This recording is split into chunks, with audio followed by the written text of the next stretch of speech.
산화환원 반응 봅시다. 우리 이때까지 중화 반응 했잖아, 맞지? 중화 반응 했는데 이제부터는 이제 마지막 산화환원 반응입니다. 용어부터 한번 알아보면, 자, 화학 반응에서라고 하는 것은 화학 반응이면 반응물, 그 다음에 생성물, 화살표 오른쪽에 생성물, 이렇게 화학식으로 표현하지. 이때 어떤 물질이, 즉 반응 전 반응 후에 전자를 잃으면 우리가 뭐 되었다? 산화되었다 라고 이야기하고, 어떤 물질이 전자를 얻으면 뭐 되었다? 환원되었다, 이렇게 이야기를 합니다. 그리고 산화와 환원은 전자를 잃는 것, 전자를 얻는 것, 이렇게 표현합니다. 어떤 물질이 반응을 할 때 한 가지 물질이 전자를 잃으면 같이 반응하는 물질들 중에서 전자를 얻는 게 있습니다. 그렇기 때문에 우리가 동시성이라고 이야기를 해서 산화와 환원은 항상 동시에 일어난다, 이렇게 보시면 됩니다. 그리고 전자를 잃으면 잃었는 전자만큼 다른 물질이 전자를 받아야 하기 때문에 항상 우리가 잃은 전자수는 어떤 물질이 얻은 전자수, 이게 성립합니다. 잃은 전자수와 얻은 전자수는 항상 같습니다. 이게 성립한다라고 볼 수가 있겠습니다. 자, 산화환원 반응에서 일반적으로 가장 많이 예를 드는 것 중에서 뭐가 있는가 하면 금속과 금속 이온의 반응이 있습니다. 얘는 전자의 이동이 확실합니다. 뭐 확실하다는 얘기는 그냥 화학 반응식만 보고 전자를 잃었다, 전자를 얻었다, 이렇게 쉽게 이야기할 수 있습니다. 예를 들어 봅시다. 아연이라는 금속과 황산구리 수용액의 반응을 봅시다. 황산구리 수용액은 우리가 CuSO4 요렇게 AQ, 이게 수용액이라는 뜻이죠. 이렇게 적으면 황산구리 실제 수용액 중에는 이제 구리 이온이 물속에 있고 황산 이온이 이렇게 물속에 있습니다. 이런 식으로 해서 몇 대 몇으로 존재하는가 하면 물속에 1대1로 이렇게 완전히 이온화된 상태로 존재하는 거죠. 그러면 이런 이온들이 존재하는 그 수용액, 뭐 여기 당연히 수용액이니까 물속에 들어있겠죠. 물속에다 뭘 넣는다? 아연이라는 금속을 넣었을 때 어떤 변화가 일어나느냐라는 말입니다.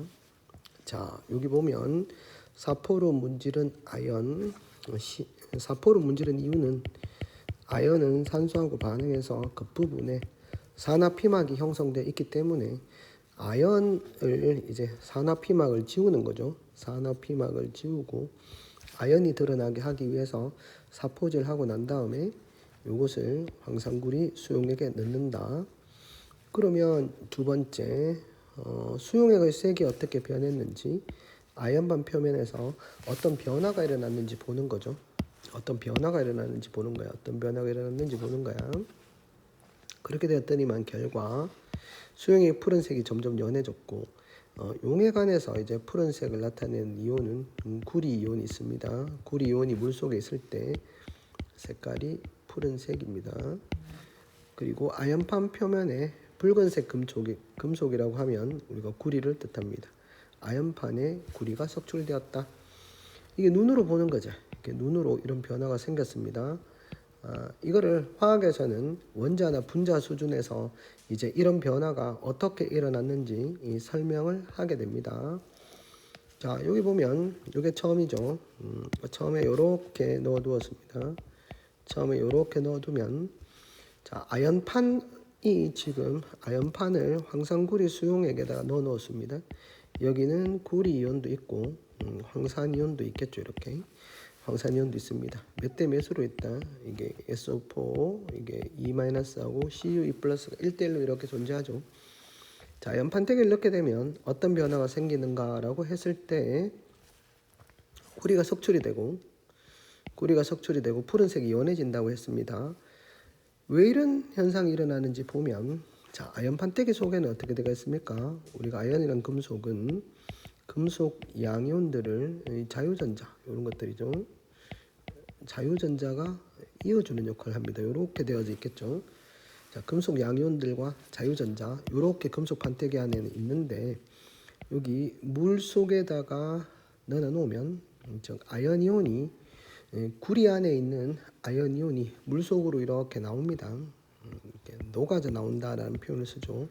E 플러스가 이렇게 나오게 되면 전자를 두 개 이렇게 남겨둡니다. 전자를 두 개 남겨두면 아연 판때기에 있는 요 전자 두 개를 누가 받는가라고 했을 때 누가 받겠습니까? 용액 중에 있는 구리 이온이 받아서 석출이 된다. 이렇게 볼 수 있습니다. 이런 일이 계속해서 일어나는 거죠. 즉 아연 이온이 나오고 누가 붙는가야? 구리 이온이 전자를 얻고 이런 게 계속 일어나면 구리가 표면에 어떻게 되는가 그러면 구리가 이렇게 석출되게 되고 나중에 반응이 끝나면 이제 아연 이온은 없고 아연 이온이 아니고 구리 이온은 다 석출이 되고 이렇게 이제 아연 이온이 구리 이온 대신에 이렇게 수용액을 차지하게 됩니다. 그렇기 때문에 푸른색이 어떻게 된다? Cu 이과 플러스가 없어지고 대신에 아연이 생기니까 푸른색이 연해지고 구리가 석출된다. 이렇게 우리가 정리를 할 수 있겠죠. 자, 반응식으로 한번 써볼까요?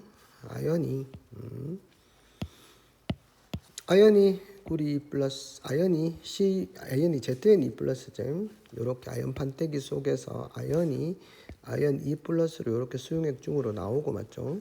그리고 전자 두 개를 남겨놓고 오는데 이 전자 두 개를 누가 받는다? 수용액 중에 있는 구리 이온이 전자를 받아서 구리로 석출된다. 전체 반응식을 한번 써보면 자, 산화 환원 반응식을 따로 이제 산화 반응식 그리고 환원 반응식을 따로따로 적었지만 전체 반응식을 한꺼번에 써보면 어떻게 됩니까? 한꺼번에 써보면 화살표 왼쪽에 있는 거 화살표 오른쪽에 있는 걸 더하기 합치면 됩니다.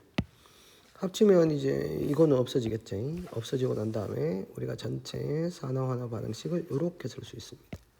전체 산화환원 반응식 이렇게 쓰면은 자 아연에서 아연 E 플러스가 되고 맞지? 구리이온 수용액 안에 있는 구리이온이 구리로 석출된다. 이렇게 볼 수 있습니다. 그렇게 되면 반응 전 반응 후를 보면 아연은 E 플러스로 어떻습니까? 결국은 전자를 두 개를 이름이죠, 맞지? 전자 두 개를 이름. 얘는 전자 두 개를 얻음 이렇게 됩니다. 얘는 전자를 뜻하는 거죠. 일렉트론 두 개를 얻음. 그래서 이런 전자수와 얻은 전자수가 같아지면서 화학 반응식을 완성시킬 수 있습니다.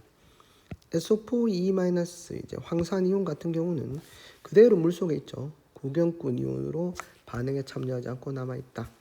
그렇기 때문에 황산이온이 그대로 있기 때문에 구리 E 플러스가 있을 때도 E 플러스 E 마이너스에서 전체 전하량이 0이 되지만 구리 대신에 누가 들어와도 아연 이카 플러스가 들어와도 얘가 다 없어지고 수용액 아연 이카 플러스가 들어와도 전하량의 합은 제로가 되죠.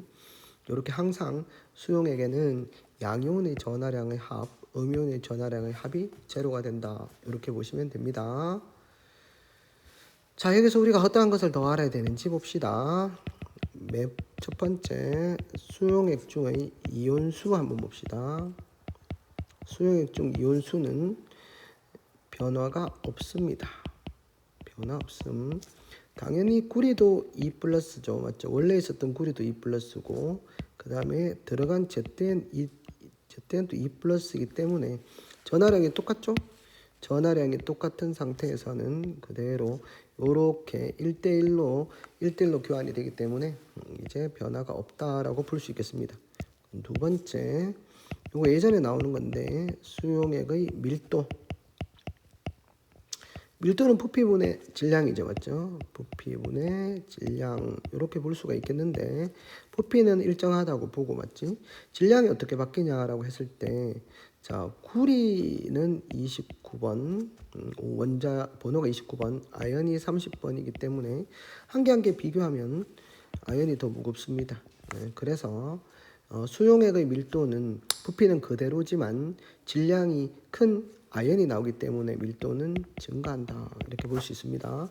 반면에 금속의 질량은 어떻게 됩니까? 금속의 질량은 아연이 한 개 빠져나오면서 구리가 석출되니까 금속의 질량은 감소한다. 금속판의 질량이겠죠, 맞지? 정확하게 이야기하면 금속판의 질량은 감소한다. 이렇게 우리가 볼 수 있겠습니다. 그리고 금속은 양이온이 될수록 반응성이 더 크기 때문에 반응성은 아연이 구리보다 금속의 반응성은 크다. 이렇게 볼 수가 있겠습니다. 금속은 양이온이 잘 되는 게 반응성이 큽니다. 원래 구리가 양이온으로 있었는데 실험 결과 아연이 양이온이 되었으니까 아연이 구리보다 반응성이 크다. 이렇게 우리가 볼 수가 있겠습니다. 자, 방금 예를 들은 금속과 금속 이온 같은 경우는 자, 전자를 잃었는지 얻었는지 잘 판단할 수 있잖아. 봐봐. 이렇게 우리가 반응식도 보면은 전자 얻었는지 잃었는지 산화하는 반응식 보면 잘 이렇게 판단이 되어질 수가 있습니다. 이런 경우에는 우리가 산화된 물질, 환원된 물질을 쓰기가 조금 쉽다. 이렇게 보시면 됩니다. 다음 페이지 볼까요? 자, 만약에 우리가 쉽게 판단할 수 없으면 자, 반응 전, 반응 후 물질을 구성하는 원소가 전자를 잃었는지 얻었는지 쉽게 판단할 수 없다면 그때는 뭘 이용하면 되는가 하면 산화수라는 개념을 이용하면 됩니다. 산화수라는 개념을 이용을 해서 산화환원을 판단하는 방법을 한번 보도록 하겠습니다. 산화수는 어떤 물질이 어느 정도 산화되었는지를 나타낸다. 즉 산화 상태, 가상적인 전하이다. 뭘 나타낸단 말이야? 산화된 상태, 산화 상태를 나타낸다라고 볼 수 있겠습니다. 자, 예를 들면 이걸 알기 위해서는 전기염성도를 알아야 됩니다. 폴링의 전기염성도입니다. 폴링의 전기염성도는 누가 전자쌍을 잘 끌어당기냐, 전자쌍을 끌어당기는 힘이 누가 제일 크냐, 플루오린이 제일 큽니다. 여기는 있지 않지만 칼륨, 칼슘 20번까지 하면 0.8, 1.1 이 정도 됩니다. 전기염성도 값을 외우고 있어야지 우리가 산화수를 결정을 할 수 있습니다. 얘들이 전기염성도가 크구나 이렇게 생각합니다. 자, 산화수를 결정하는 방법 중에서 자, 전기염성도가 누가 큰지 일단은 판단하고 전기염성도가 큰 원자가 전기염성도가 큰 원소가 전자쌍을 다 가져간다. 전자쌍을 다 가져간다라고 보십니다. 예를 들어서 우리가 물의 구조를 보시면 물 분자의 구조를 보시면 이렇게 됩니다. 누가 전기염성도 큽니까? 산소가 전기염성도가 크죠. 그래서 여기 있는 전자쌍들을 산소가 다 가지고 온다라고 보시면 산소는 자기한테 있는 원자과 전자 6개 이외에도 수소로부터 있는 전자를 2개 가져왔기 때문에 산화수 뭘 부여한다? 마이너스 2를 부여합니다. 전자 2개를 가져왔다는 소리입니다. 그 다음에 얘는 어떤 너?